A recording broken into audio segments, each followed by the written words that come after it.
Danny Riley here from Mr. Top Step and our buddy Tim Haefke from Top Notch Trading. Tim, listen, real quick, and welcome. How are you, Dan? Good. Listen, for the last several weeks, I and Mr. Top Step have been talking about an upside objective. We've been pointing out the 1484, 1485 level. Now, last night we hit that at Globex, 1484 quarter. Now, Tim, what happens a lot of times when you meet these objectives in Globex and you don't see them in the day session after the 8:30 open?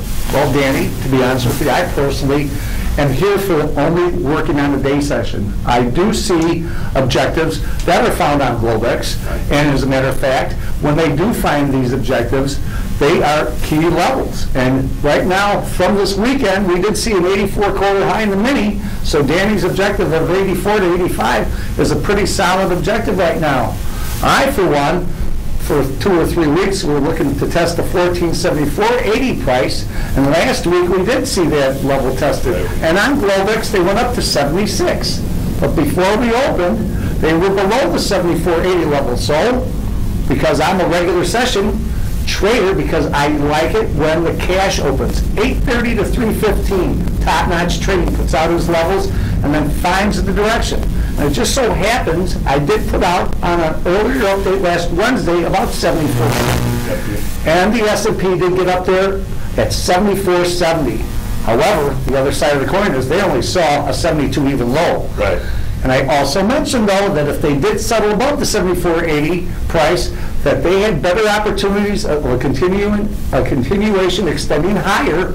And now 89.30 is a weekly fib from the overall high lows in a weekly pattern, but 89.20 was also an objective that the chart showed. So with those two prices of 89.20 and 89.30, Danny, believe you me, that is our next objective in the S&P as I stand here talking to you. So Tim's got 89.30. One of the other levels that we were looking at, we've been putting out, is the 1504 level. But at what price above that level, what level are you looking for, like an acceleration back up to the highs? Where do we got to go to, Tim, to really start to break out above this 1500 level? Well, Danny, it all depends on how you look at an acceleration level, to be honest with you. I'm a big believer in channel trends. So since we finally took out this 1474.80, I have to go to an S&P continuation chart. And that's the ball game right now. We take that continuation to the high they made in 2012 to the high they made in 2013. Actually, you can go back to 2011. And on a channel trend right now, they're pointing out to about 15 right now, 15 even. And if they can get above that level, that's when the acceleration process starts. Let's face it, back in 2000, they made all-time highs up at about 74, dropped them back down, and then 2007, they got back up to 86.5. I believe the mini was 86.5 on the continuation chart. Then they took out the low, lower low from that 2000 trade, and everybody was throwing out the world was ending, but it really wasn't. They found a solid bottom, and look at Danny, like I said, there's a lot of guys that are predicting about 15.30, 15.5, and I just can't see why. And I'll continually say, why can't they just go up and make all-time highs again? We do have Google coming out after the close, I believe today, and then Apple tomorrow. Those are going to be two key instrumental earnings reports that could either stagnate the move in the S&P or further give it a boost.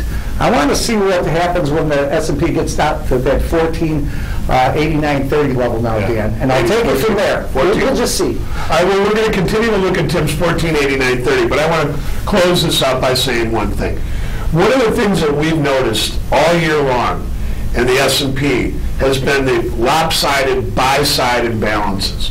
As of Friday, or as of the first 10 trading days of the year, $39 billion has gone into stock funds, and we really believe that that's helping support the market. And additionally, with the lower volumes and the slower tone here, it all seems to be favoring the upside. But anyways, thanks a lot, Tim, for the Dan. Thanks a lot. Later, guys.